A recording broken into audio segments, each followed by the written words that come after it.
किसी जजीरे में एक अमीर रहता था जिसे शिकार का बहुत शौक था। शिकार को जाते हुए एक जगह किसी गरीब टोकरियां बनाने वाले की जमीन पड़ती थी। इस जमीन में नर्सल उगे हुए थे। इस खेत की नाहुवारी और नर्सलों में से गुजरने की तकलीफ अमीर को बहुत नागवार मालूम होती थी। एक दिन अमीर ने गरीब को बुलाकर कहा, तुम ये जमीन हमें दे दो। गरीब ने जवाब दिया, हजूर, मेरा तो गुजारा ही इसी पर है, मैं बेचना नहीं चाहता। इस पर अमीर नाराज हो गया। पहले तो उसने गरीब को खूब पिटवाया, फिर जमीन पर उगे हुए तमाम नर्सलों को आग लगवाकर जला दिया, जिस पर गरीब रोता हुआ बादशाह के पास चला गया। बादशाह ने अमीर को बुलाकर हाल पूछा तो अमीर ने जवाब दिया, बेशक मैंने इस जलील आदमी को इसलिए मारा और इसके खेत को जलाया है कि इसने मेरे हुक्म की तमील न की थी।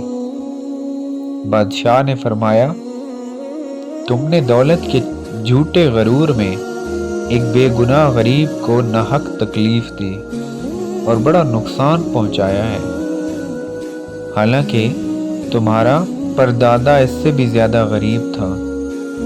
हमारे ही घराने की बदौलत इतनी दौलत का मालिक हो गया जिसके विरसे पर इस वक्त तुम इतने मगरूर हो रहे हो। मेरे नज़दीक ये गरीब तुमसे इसलिए बेहतर है कि अपनी मेहनत से रोजी कमाता है। अब बादशाह ने हुक्म दिया कि अमीर और टोकरियां बनाने वाले को बिल्कुल नंगा करके गरीब आबाद जजीरे में छोड़ दिया जाए। उस हुक्म की तमील में दोनों को एक हफ्ते के लिए एक ऐसे जजीरे में उतार दिया गया जहां जंगली आदमी रहते थे।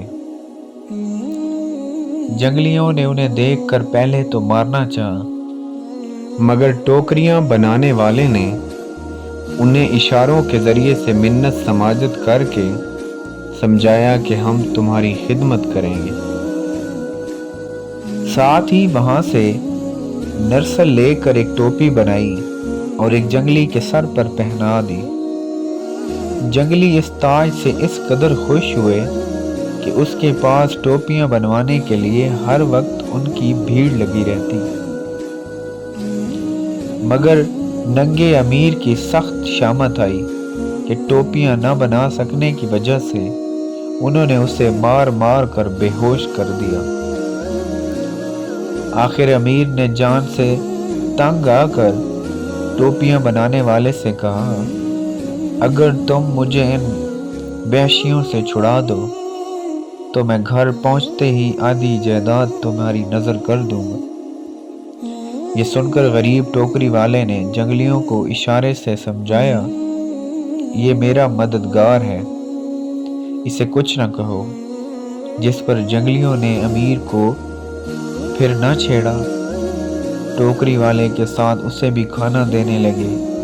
यूं तूं करके हफ्ता खत्म हुआ तो एक सरकारी कश्ती आकर उन्हें यहाँ से बादशाह के रूबरू ले गई।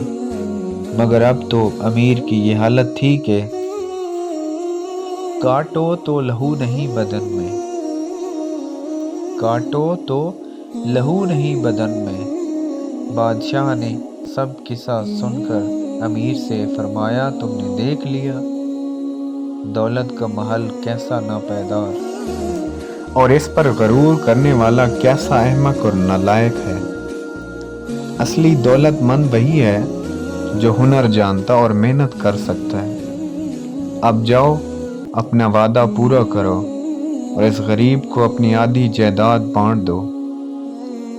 अमीर ने घर पहुंचकर इकरार के मुताबिक आधी जायदाद और गरीब के हवाले कर दी और इसी तरह गरीब ने अपने सब्र का फल पा लिया। बेशक सब्र का फल मीठा होता है। इस कहानी से हमें यह सबक मिलता है कि हमें सब्र करना चाहिए